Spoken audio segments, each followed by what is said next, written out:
Couldn't seem to sleep last night. There was so much on my mind, searching for that peace, but peace I could not find. So I kneeled down to pray, praying, help me please. And I heard a voice say, you have what you need. Soon as I stopped worrying how that story ends, I let go and I let God lead the way. That's when things start happening. I stopped looking at back then. I let go and I let God lead the way. So much going on, I can't find my way, and oftentimes I struggle. Have to realize it's not my battle, not my battle to fight. Know that I am a force of light.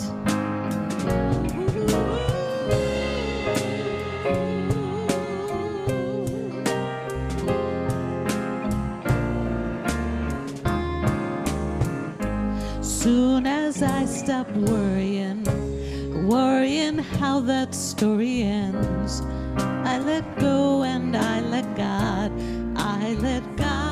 lead the way. That's when things start happening.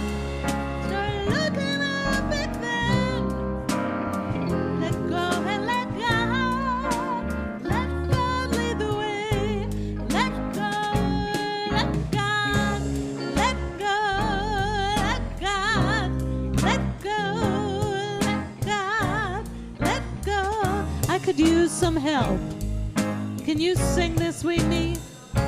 Let go, let God, let go, let God, let go. Just keep that going for me. Let go. Let go, let God, let go. Every day, in every way, gotta let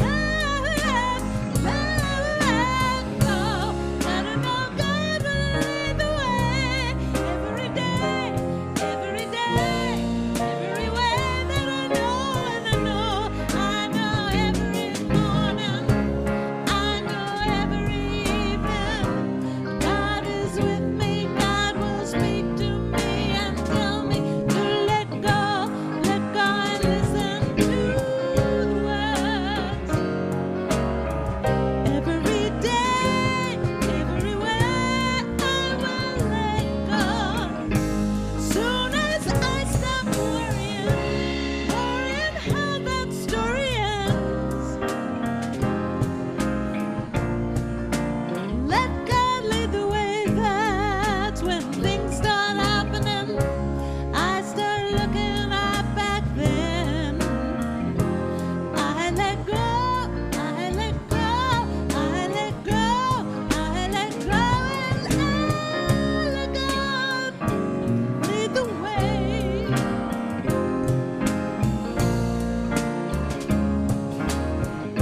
Soon as I start worrying how that story ends, I let go and I let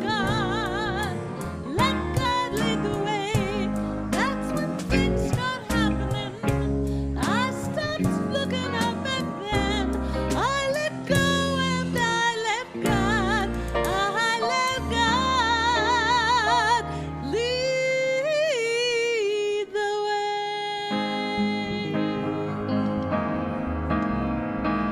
Ooh.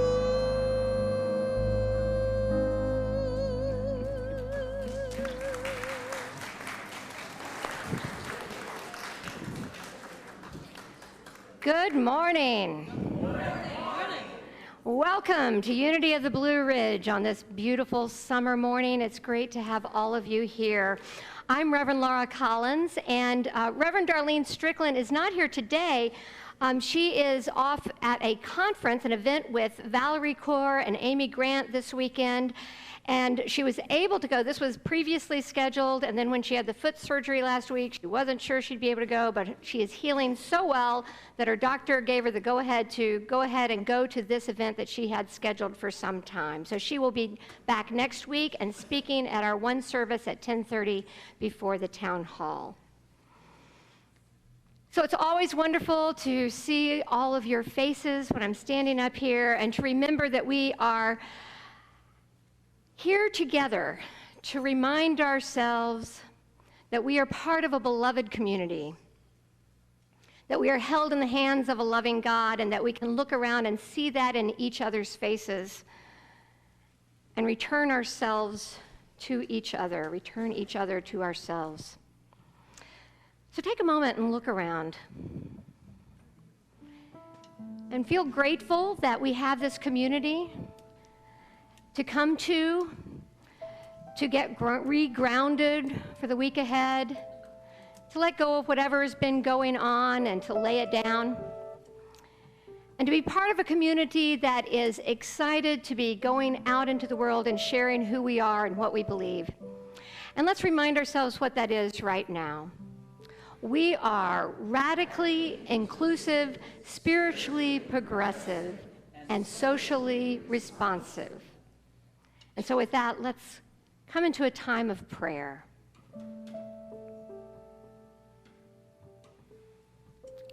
We relax into this present moment, taking a deep breath, feeling ourselves arriving here now, and knowing that there's nowhere else we need to be right now.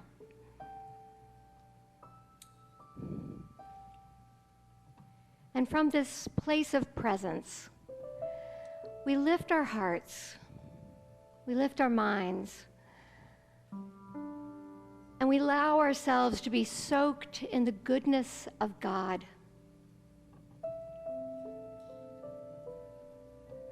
We allow ourselves to open wide and let the Spirit of life move into us.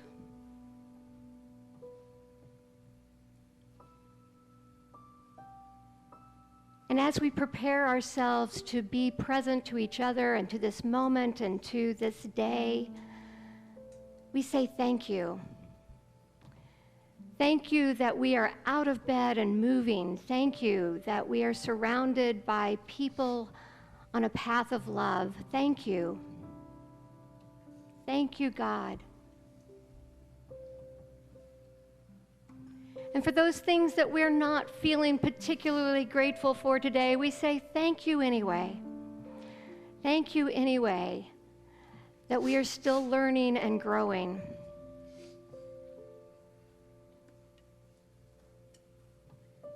And so we take another deep breath.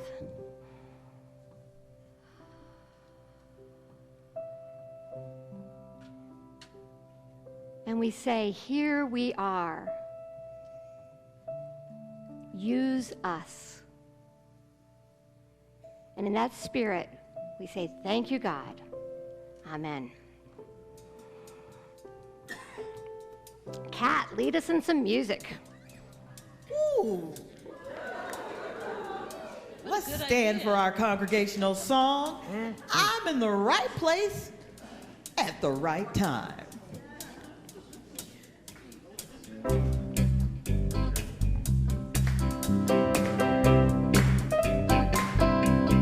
I'm in the right place at the right time. I'm just where I'm supposed to be. I'm in the right place at the right time. I'm just where I'm supposed to be. Oh, my soul is welcome here. Oh, my soul is welcome here.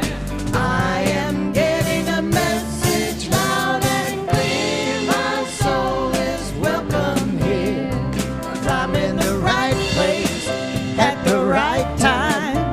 I'm just where I'm supposed to be. I'm in the right place at the right time. I'm just where I'm supposed to be. Sing, oh, my soul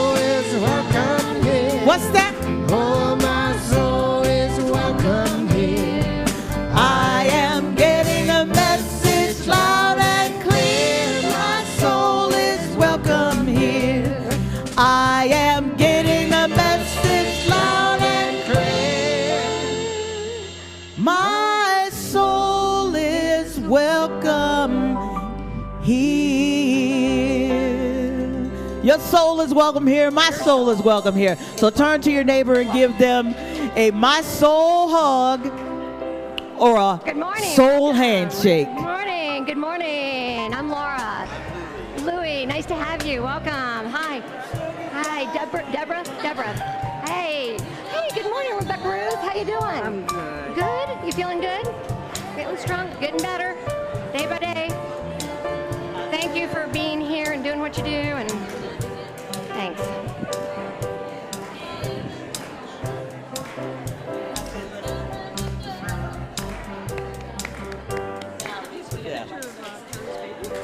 I sent the picture of Carrie's baby. Oh, maybe not to you. From Ted. Oh, yeah. I sent it to Ted.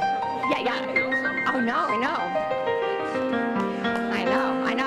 No wonder she was so uncomfortable the last couple of weeks.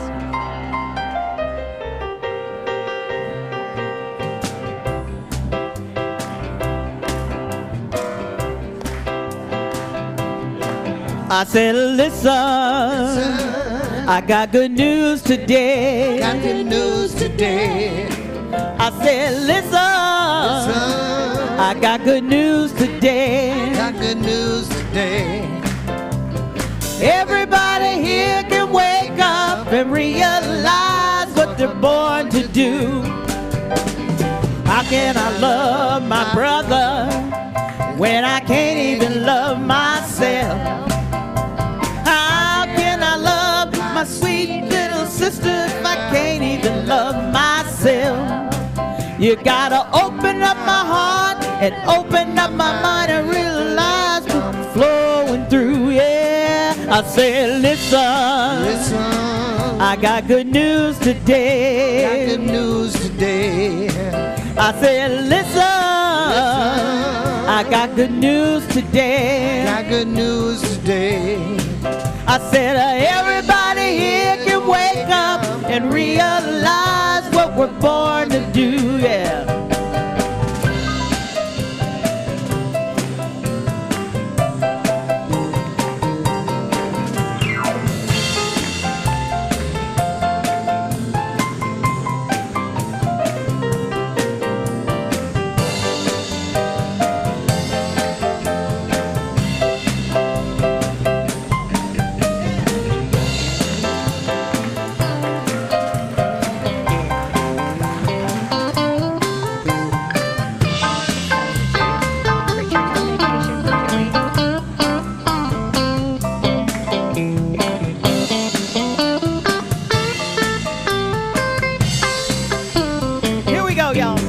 I said, listen, I got good news today. Good news today. I said, listen, I got good news today. Got good news today. I said, everybody here can wake up and realize what they're born to do. Take it again. I said, listen, I got good news today. Got good news today. Oh, I said, listen, I got good news today. Got good news today.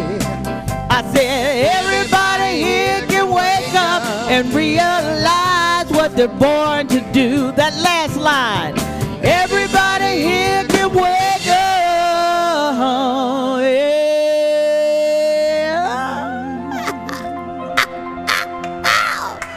And realize what they're born to do.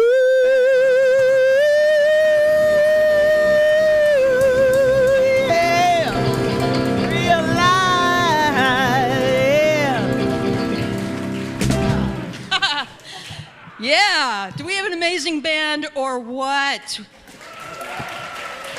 Thank you, everyone. Melody Cooper is in joining us today, and of course, Cat Williams, and of course, our other amazing Unity musicians.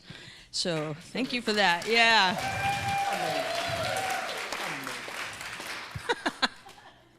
Good morning, everyone. My name is Reverend Christy, and now is the time in our service where we invite our children to join in our youth program, and they will join Reverend Gabby over here and join the others who may already be back there.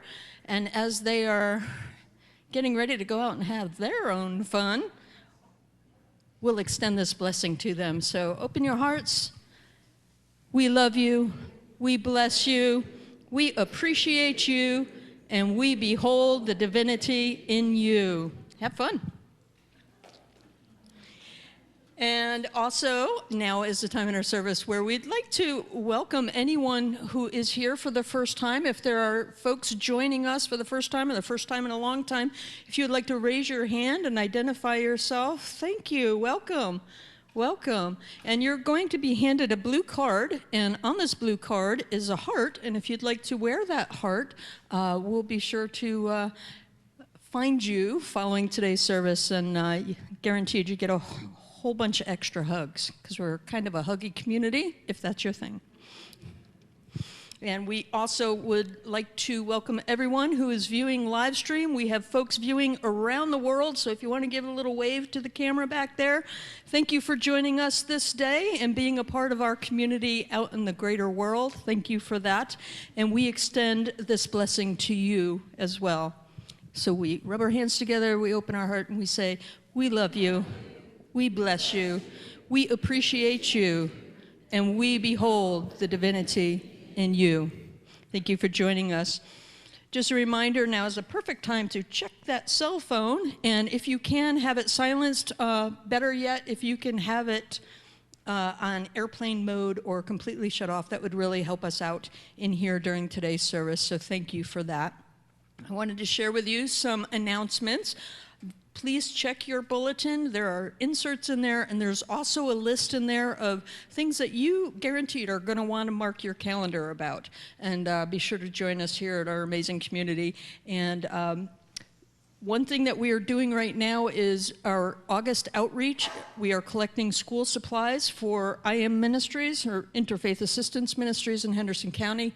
We'll be collecting items throughout the month, and backpacks and all kinds of school supplies. I've printed some extra lists for you to pick up too if you want to take that with you and say, okay, this is what they really could use. So thank you for that. You can just bring them in and set them in our lobby during the month. And also want to let you know that we have a new artist featured in our bookstore, and I'd like to invite Gail Ray to stand. Yay, thank you, Gail.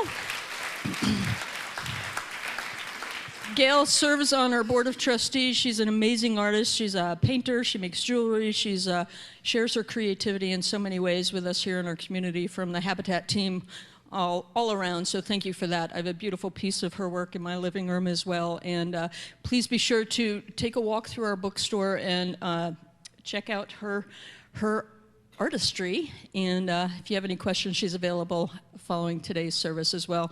And there's always really cool stuff to get in our bookstore, so please take a walk through there. This Friday evening we have a guest coming, and that is Stephanie Barton. She is a Unity student, she's an author, she's an intuitive, she's a medium, and she's offering an event Friday evening called An Evening with the Angels, Messages from the Other Side. So if that is something that interests you, please join us Friday evening at 7 to 8:30, and that's given on a love offering basis.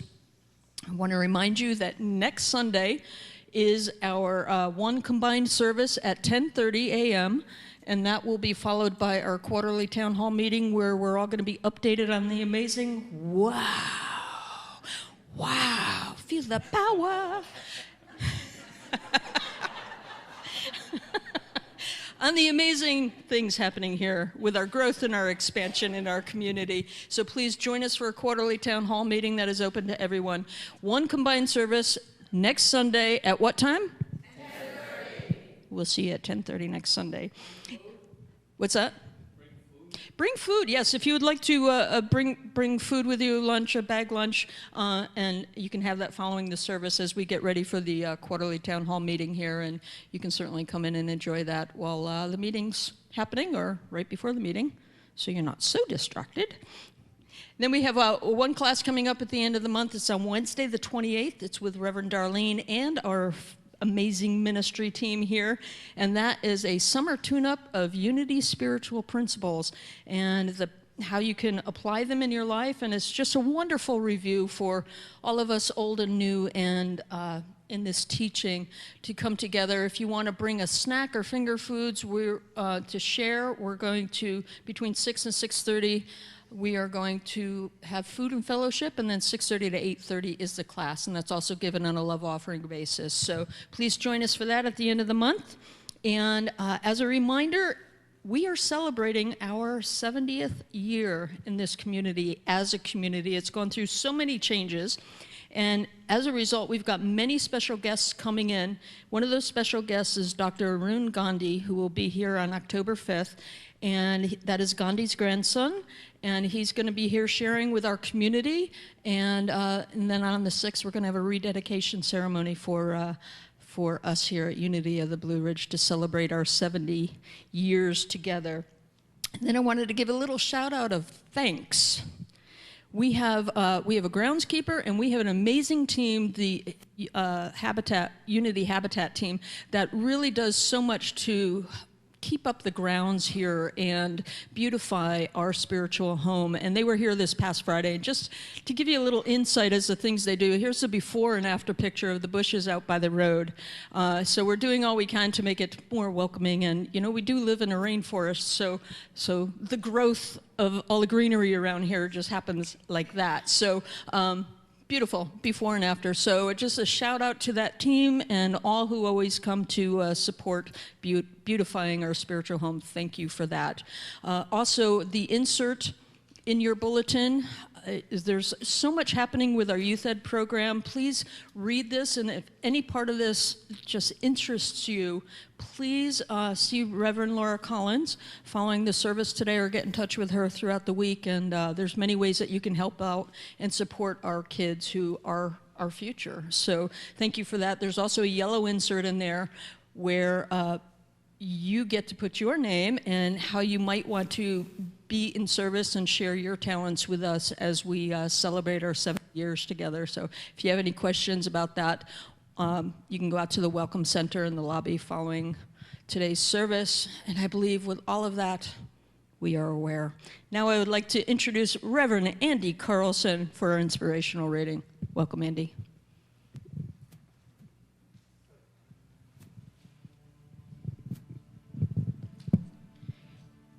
Thank you, Reverend Christie. It always amazes me how she can keep track of all that is going on with this amazing community. Thank you. The reading for today is from Greg Boyle, and it's from a book that he wrote called Tattoos on the Heart. Now, Greg Boyle is a Jesuit priest who has, over the last 20 or so years, developed the largest gang intervention and rehabilitation program in the country called Homeboy Industries out in California. The reading goes like this. God seems to be an unwilling participant in our efforts to pigeonhole her.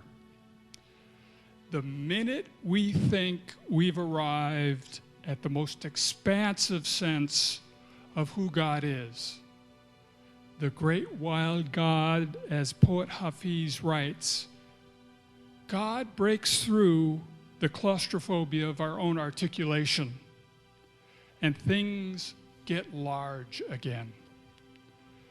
God's unwieldy love, which cannot be contained by our words, wants to accept all that we are and sees our humanity as the privileged place to encounter this magnanimous love. No part of our hardwiring or our messy selves is to be disparaged. We stand in all our mistakes and perfection, and it is on holy ground. Where we stand is holy ground. It is where God has chosen to be intimate with us, and not in any way but this. It is certainly true that you can't judge a book by its cover, nor can you judge a book by its first chapter. even if that chapter is 20 years in the making. The truth of God seems to be about the joy that is a foreigner to disappointment and disapproval.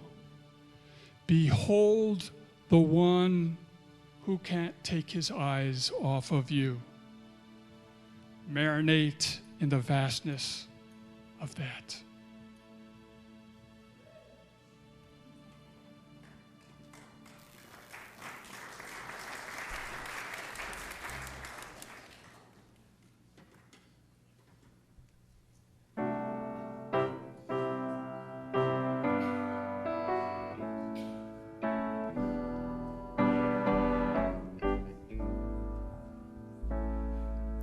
Use me, oh God, I stand for you, and here I'll abide as you show me all that I must do. I used to think God was the sun, God is the sun, but God's so much more than the earth or the stars or all of creation. God is creator, all in all, and needing us to shine his light as me, as you. Oh, use me, oh God, I stand for you, and here I'll abide as you show me all that I must do. Command my hands, what must they do? Command my life, it's here for you. God is the love that heals all creation. God is creator, makes all things new, and needing us to guide his light as me, as you. So use me, oh God, I stand for you, and here I'll abide as you show me all that I must do. Show me all that I must do. Show me all that I must do.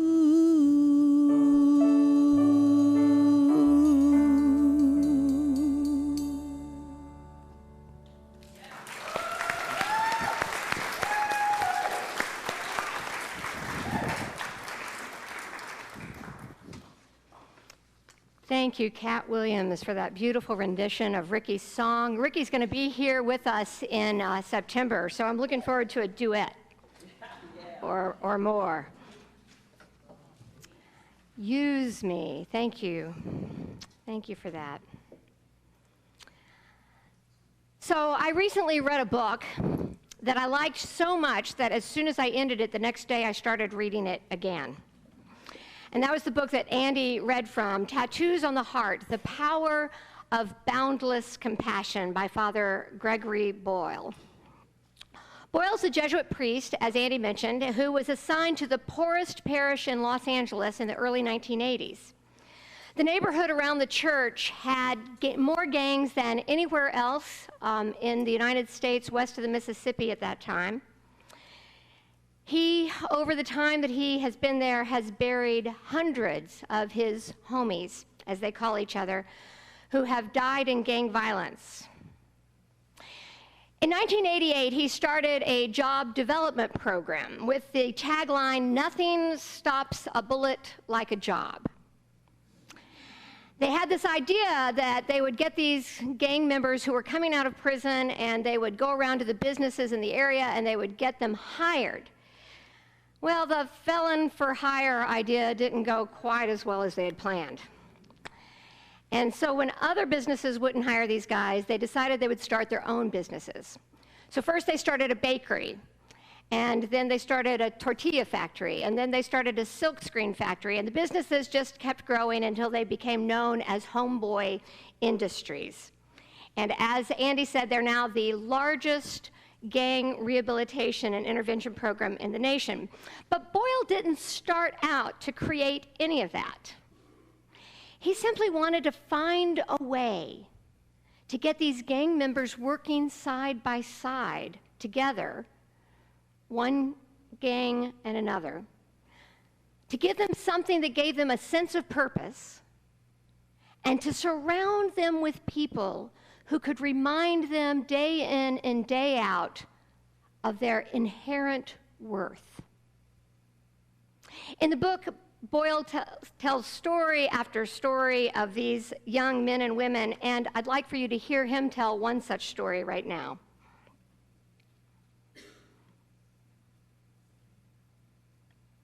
It's been the privilege of my life for 30 years to have been taught everything of value by gang members. And in the last few years, they've taught me how to text, and so I'm really grateful to them, because I find it sure beats the heck out of actually talking to people. And I'm pretty dexterous at it, LOL and OMG and BTW. And the homies have taught me a new one, OHN, which apparently stands for, oh, hell no.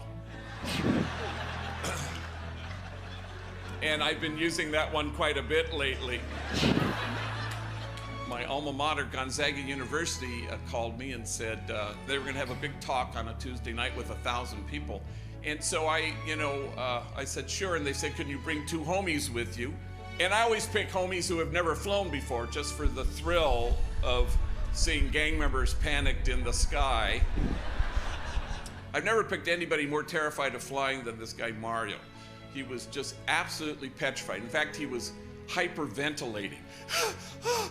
And we hadn't even boarded the plane yet. And then our flight crew arrives, and I see 2 flight attendants, females, and they both have very large cups of Starbucks coffee, and they're schlepping up the front steps. And Mario goes, when are we gonna board the plane? I said, as soon as they sober up the pilots. I should tell you that Mario, in our 30-year history at Homeboy, is the most tattooed individual who's ever worked there. His arms are all sleeved out, neck blackened with the name of his gang, head shaved, covered in tattoos, forehead, cheeks, chin, eyelids that say the end, so that when he's lying in his coffin, there's no doubt. And so I'd never been in public with him, and we're walking and people are like this, and mothers are clutching their kids more closely. I'm thinking, wow, isn't that interesting? Because if you were to go to Homeboy on Monday and ask anybody there who's the kindest, most gentle soul who works there, they won't say me, they'll say Mario. He sells baked goods at the counter at our cafe. He's proof that only the soul that ventilates the world with tenderness has any chance of changing the world.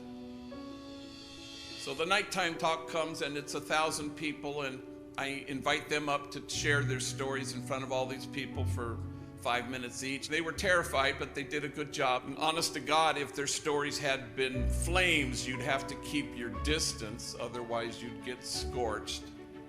I invite them up for Q&A, and I said, yes, ma'am, and a woman stands and she says, yeah, I got a question, it's for Mario. First question out the gate. And Mario steps up to the microphone. He's a tall drink of water, skinny, and clutching the microphone, and he's terrified. Yes. And she says, well, you say you're a father and you have a son and a daughter who are about to enter their teenage years. What advice do you give them? What wisdom do you impart to them?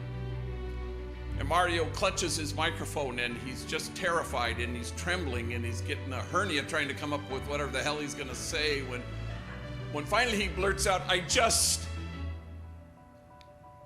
and he stops, and he retreats back to his microphone clutching, terrified retreat. but he wants to get this whole sentence out. I just don't want my kids to turn out to be like me. And there's silence until the woman who asked the question stands, and now it's her turn to cry, and she says, why wouldn't you want your kids to turn out to be like you? You are loving, you are kind, you are gentle, you are wise. I hope your kids turn out to be like you. And 1,000 total perfect strangers stand, and they will not stop clapping. And all Mario can do is hold his face in his hand, so overwhelmed with emotion that this room full of people, strangers, had returned him to himself, and they were returned to themselves. And I think you go from here to stand with the demonized so that the demonizing will stop. And you stand with the disposable so that the day will come when we stop throwing people away. And you stand with those whose dignity has been denied, and you stand with those whose burdens are more than they can bear, and you stand with the poor and the powerless and the voiceless. Make those voices heard.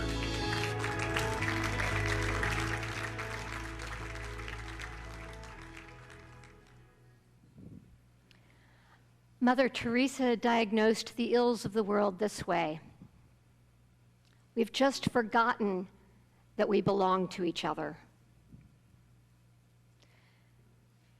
Father Boyle repeats over and over again in his talks and in his book that our job is to create a circle of compassion and then to make sure that nobody is outside that circle. This kinship with each other is at the heart of Boyle's message, that we each are beheld in great love by the God who made us, and who, like a mother looking in on her sleeping children, is able to remember their innocence and drench them in adoration. And so our job on this earth is to return each other to ourselves. Our task when we wake up each morning is to mirror back to each soul that we meet its true worth.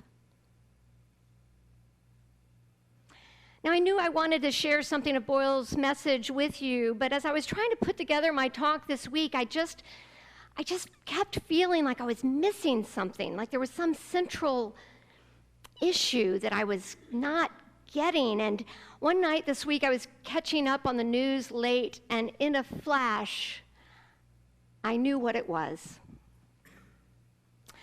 So you see, in the 1980s, when Boyle was starting Homeboy Industries, I was working in Chicago in a youth ministry in a high-rise housing project that had the most gangs in the city of Chicago. While I was working there, I had to learn all the gang signs and symbols and colors, and so I could be aware if something was about to go down. And I had to learn the protocol for what we did when there was shooting outside our doors. While I was living in Chicago, I also worked with women in lockup in the Chicago courtrooms who were caught in prostitution, and I listened to their stories. And since I've moved here, I've prayed with the women at the Swannanoa Correctional Center. And back in the 90s in New York State, I lived in a halfway house with men coming out of maximum security prison. We shared meals and bathrooms and 12-step groups. I wasn't their case manager, I wasn't their minister. I was someone who shared their home. So obviously I'm no Father Greg, but what I realized is that while his stories move me deeply, they don't surprise me. I've seen those stories. Like the man I lived with who was tortured as a child in New York City and grew up to be a cold-blooded mercenary killer for money. During his 25 years in prison for murder, through the love of a prison ministry and 12-step groups, he found that lost child inside himself, that innocence before the torture began, that beloved child of God. And so when he got out of prison, he became a youth advocate in the juvenile system, helping other lost kids remember the worth of their souls. And I thought about Boyle's saying that we need to draw a circle of compassion and make sure there was nobody outside that circle. And suddenly I felt a punch to the gut. I didn't have trouble imagining those gang members in that circle. But I realized there was somebody I didn't want there. And this week, his name was Patrick Crusius, the shooter who wrote that racist manifesto before mowing down dozens of people, mostly of Latin descent, in El Paso. My circle of compassion didn't feel quite big enough for him. And I thought, uh-oh, Laura, that's what you have to talk about. Who stands outside your circle of compassion? It may be someone you know, or a group of people you never want to know. How do we widen our circles enough to take in even those souls? How do we get to the place where we don't just believe, but we know that we belong to each other? That there is no us and them, there is only us. One of the opportunities at Homeboy Industries is tattoo removal. Gang members often use their arms and their necks and their faces as billboards to proclaim to the world to whom they belong. And when they're trying to integrate into the non-gang world, that ink marks them. Getting rid of the ink is like getting a new start. It's like in the Bible when God gives people new names. You know, a lot of the Bible characters that we're most familiar with got new names at some point. And usually it was when they saw that they were on a path of destruction and they finally determined to follow a new way. Like Jacob, he was running from his brother Esau because Esau wanted to kill him because Jacob had taken Esau's inheritance. And Jacob is out there in the wilderness hiding out when an angel of God comes and wrestles with him through the night. And at the end of that night, Jacob, which means the one who supplants or the heel, became Israel, the one who struggles with God. Or Saul of Tarsus, who was on a mission to find and torture Christians when he's struck blind on the road to Damascus by a vision of Jesus, and thereafter was known as Paul, which means humble. He was humbled, and he got a new name to reflect this.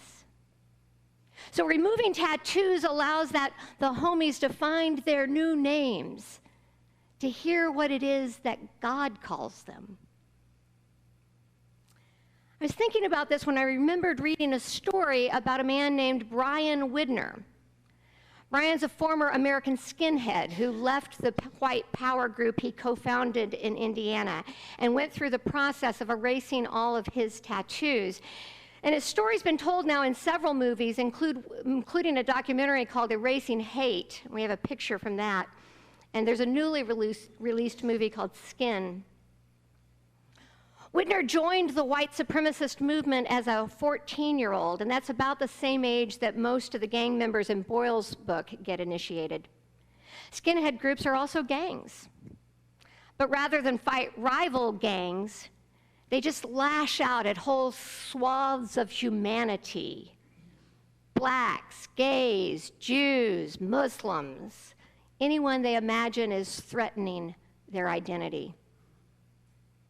And what all these gangs have in common is that they attract people, mostly vulnerable young men, who need a place to belong,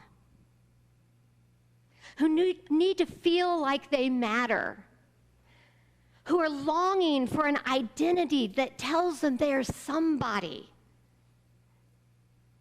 Now, there's another man who joined a white supremacist gang at also the age of 14. You see a trend here?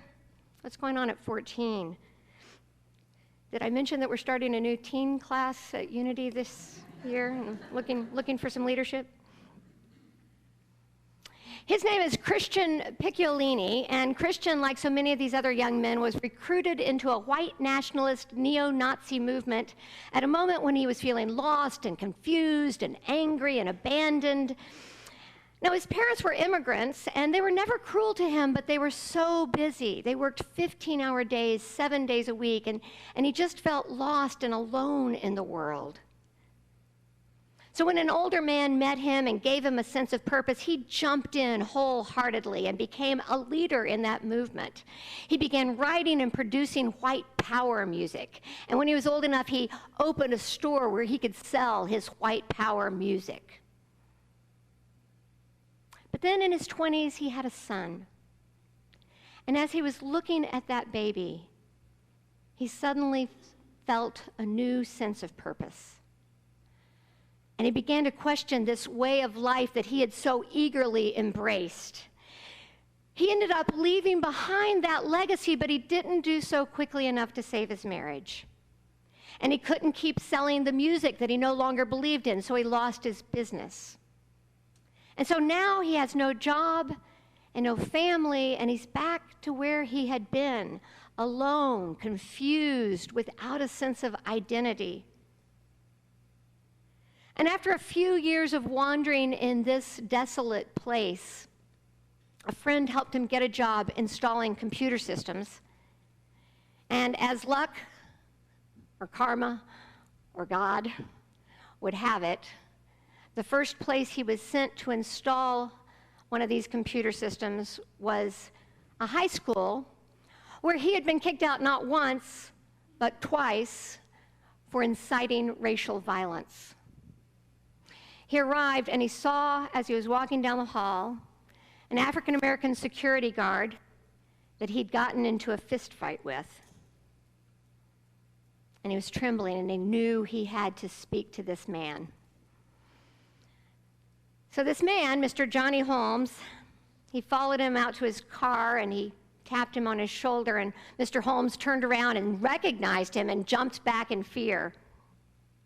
And all Christian could manage to stutter was, "I'm sorry." And then they began to talk. And he got his story. And Mr. Holmes embraced Christian. And he forgave him. And he challenged him. He said, "Tell your story to anybody who will listen." And so that's what he does now. This wise man gave Christian a new sense of purpose, and now this former neo-Nazi tells his story. And one of the questions he's often asked is, how does a young kid end up going down such a dark, lost, violent place? And Christian has one word for it. He says, potholes. Those places in life that bump you off your road. It might be trauma, unemployment, abuse, poverty, illness, mental illness. Potholes that, if they don't get fixed, can throw someone far, far away from their true road. So his purpose now is fixing potholes for other people.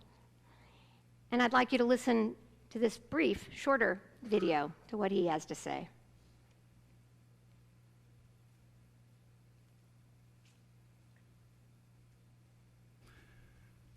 Since I've left the movement, I've helped over 100 people disengage from extremist movements, from white supremacist groups. Thank you.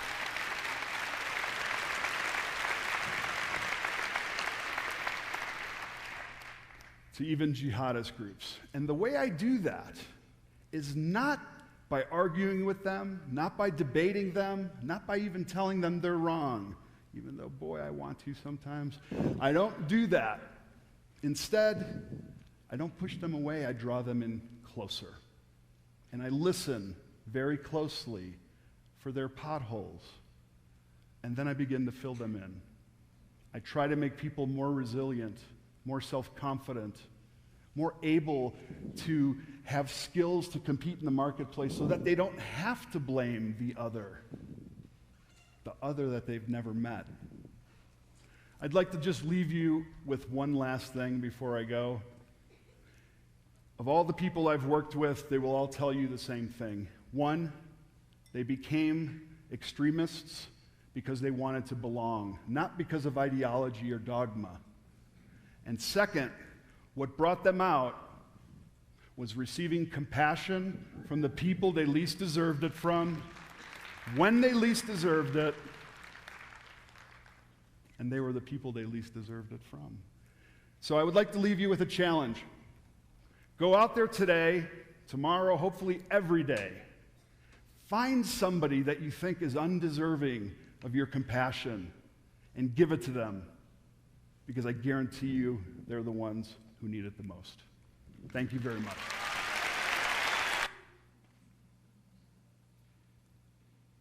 Find someone who is undeserving of your compassion and give it to them,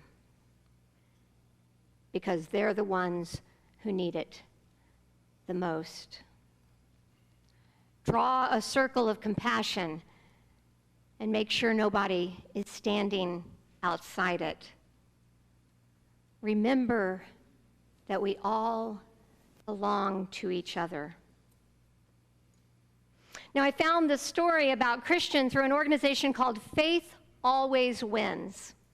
And Faith Always Wins was started by a family in 2014 after 2 of their family members were shot by a white supremacist outside a Jewish temple in Kansas City. The man assuming that they were Jewish. They weren't, but that didn't matter, because we all get caught in the crossfires of hate.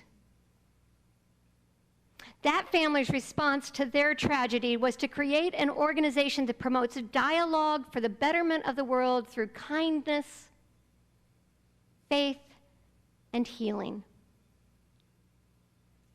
Draw a circle of compassion and make sure that nobody is standing outside it.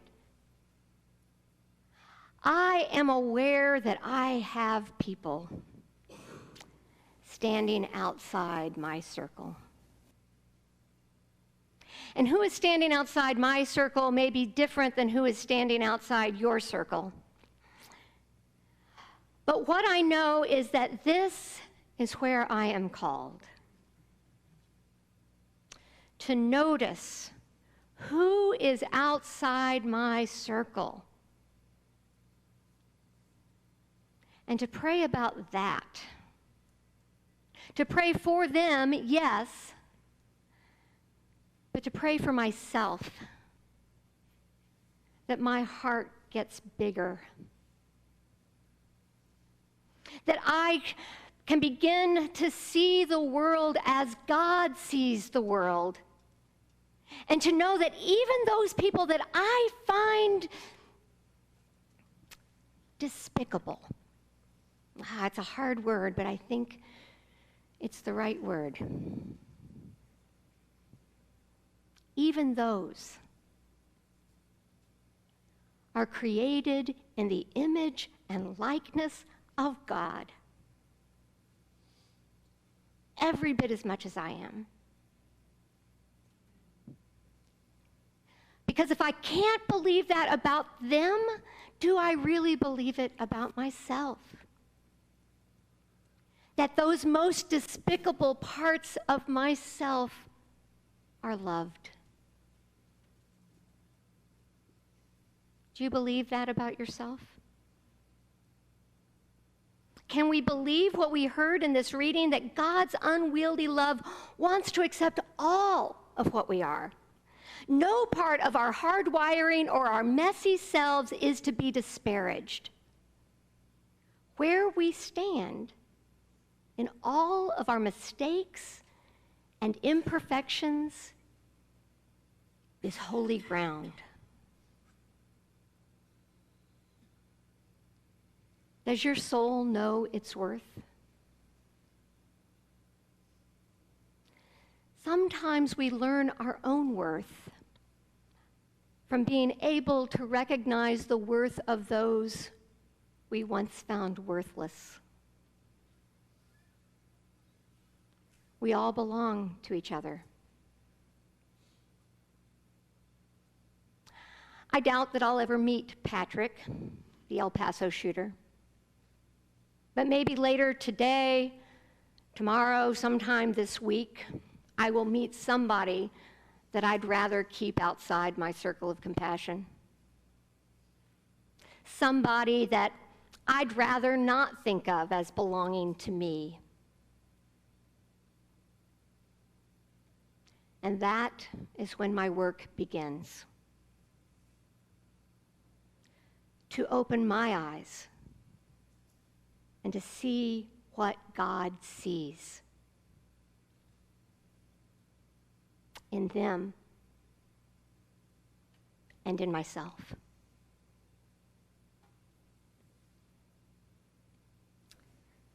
So I'd like to invite us into a time of meditation.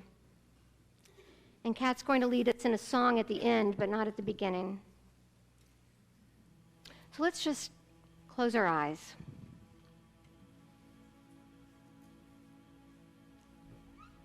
And breathe.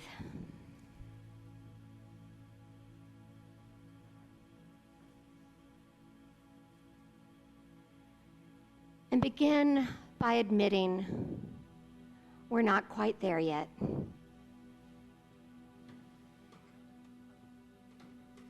And to forgive this too.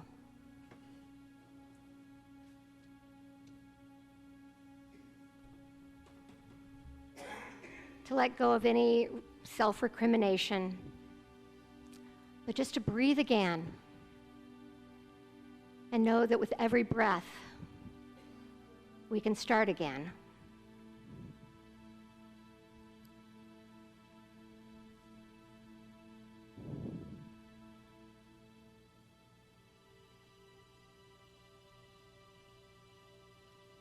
And I invite you to take a moment to imagine yourself standing in front of whatever you image God. Maybe it's the Christ presence standing right in front of you. And to see the love in their eyes looking at you. To feel that love embracing you. To know that love melting every hard place in you.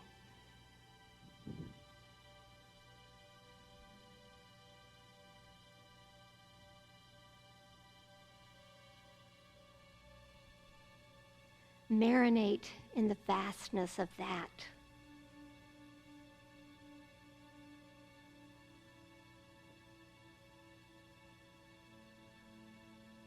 And as you allow your own heart to be warmed by this love that is bigger than you've ever imagined,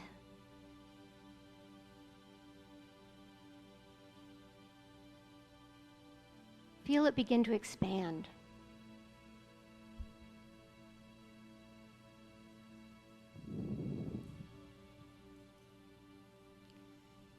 And begin to breathe that love out.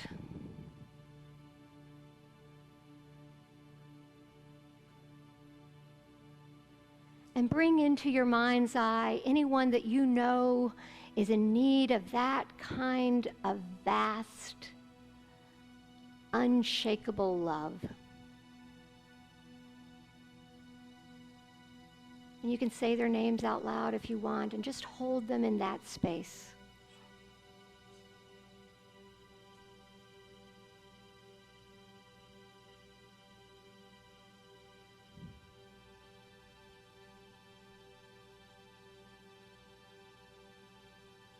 And then breathe in again and feel yourself get even bigger in this love.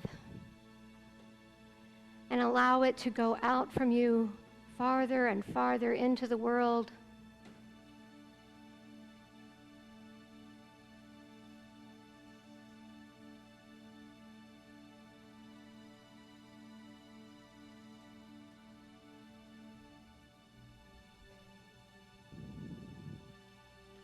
And then come back to your own heart.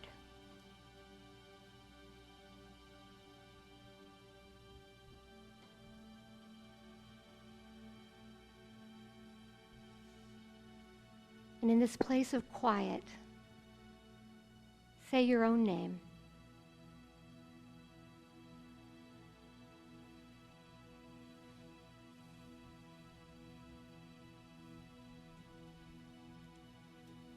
And know that the love that created us can use us.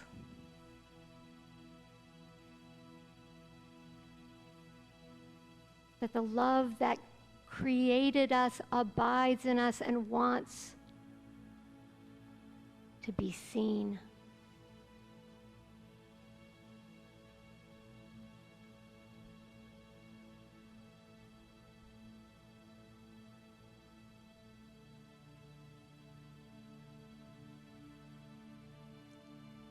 And so while we stay in this place of meditation, I invite Kat to begin singing for us. I send my love over the mountains. I send my love over the seas. I send my love into the heavens, and it returns to me. I send my love over the mountains. I send my love over the sea. I send my love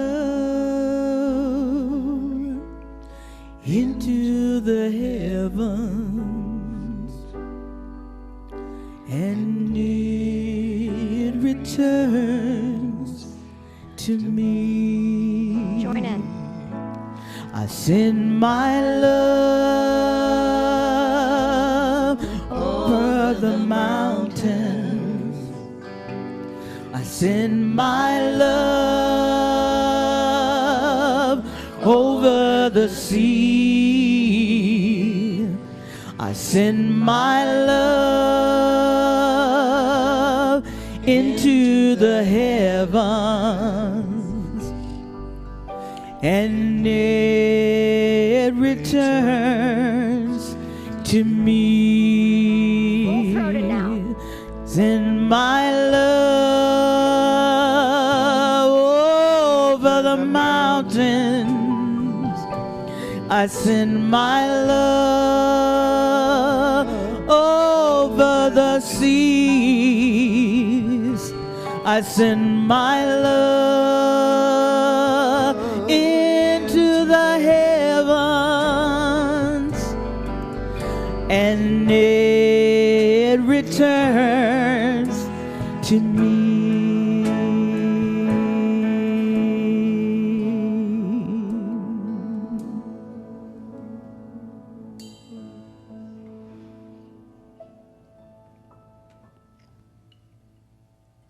As we move into our time of offering, let's remind ourselves that this is what we're doing.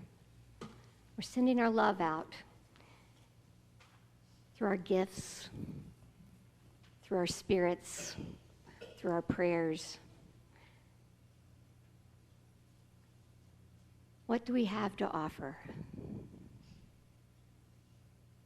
Let's say our affirmation together. Divine love flowing through me blesses and multiplies all that I have all that I give, all that I receive, and all that I am. I am now in perfect balance and flow with the universal tides of giving.